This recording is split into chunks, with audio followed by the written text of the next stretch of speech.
Hello বন্ধুরা, চলো fuchka party করা যাক। কে কে ফুচকা ভালোবাসো চটপট চলে আসো।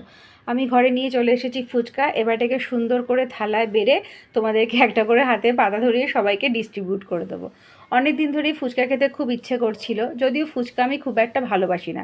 পৃথিবীতে মধ্যে আমার মনে হয় আমি একমাত্র প্রাণী যে ফুচকা খেতে অতটা পছন্দ করি না। তো যাই হোক, এখন মা মোটামুটি সপ্তাহখানেক ধরেই বলছিল যে একটু ফুচকা খেতে ইচ্ছা করছে। এবার আমাদের এখানে একটা ছেলেই বসে ফুচকা নিয়ে।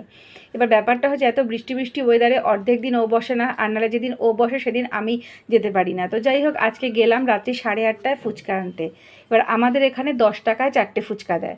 তো ওর কাছে এই আমি 40 টাকার ফুচকা এনেছি, ওর কাছে এই কটাই লাস্ট ছিল। তো আমাকে 16টার জায়গায় 18টা দিয়েছে ফুচকা। আর ছেলেটা এত ভালো, ও একদম আলু মেখে ফুচকার মধ্যে আলুগুলোকে ভরে দিয়ে দেয়। এবার তার সঙ্গে দেয় টক জল, যদিও আমি টক জলটা খুব একটা পছন্দ করি না, তো আমি ওর কাছ থেকে টক জলটা কমই এনেছি, তাও অনেকটা দিয়ে দিয়েছে।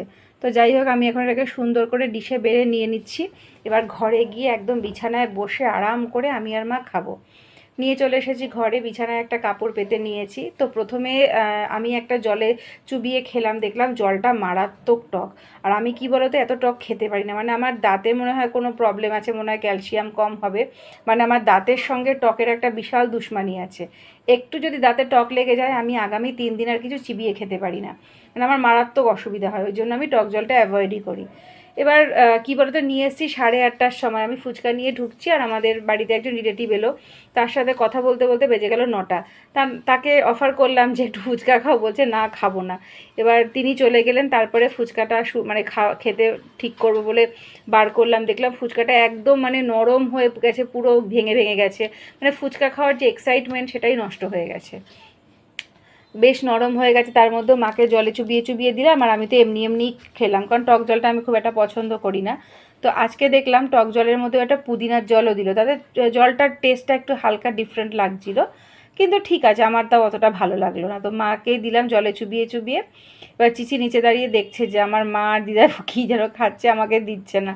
তাই আমি বললাম, শোনটাই তুই তো এই সমস্ত খাস না। তো যাই হোক, ও একটুখানি আমার দিকে করুণ চোখে তাকিয়ে চলে গেলে। আমি বললাম, দুঃখ করিস না, তোকে অন্যদিন অন্য কিছু খাবো। বেচারা তো ক্যাট ফুড ছাড়া কিছুই খায় না। যে ইনি হচ্ছেন আমার মা মহারানী, ইনি হচ্ছি আমি। একটুখানি খেলাম, দেখো কত বড় হা করবো। ফুচকা থেকে বোঝা যায় যে মেয়েরা কত বড় হা করতে পারে। তো যাই হোক, দেখো একটা ডিশ কিন্তু মোটামুটি শেষ হয়ে গেছে, আরেকটা ডিশ রয়েছে। 18খানা ফুচকার মধ্যে মা মনে হয় 7টা কি 8টা খেয়েছে, বাকি সবগুলো আমিই খেয়েছি। এবার এটা এখন বাজে রাত্রি 9টা, তো এটা রাতের ডিনার বলো চাই সন্ধ্যের স্ন্যাক্স বলো, এটাতেই সব কিছু হয়ে গেল। এটা আমার ছোটোবেলাকার অভ্যাস, মোটামুটি 7:30টার পর যদি আমি কিছু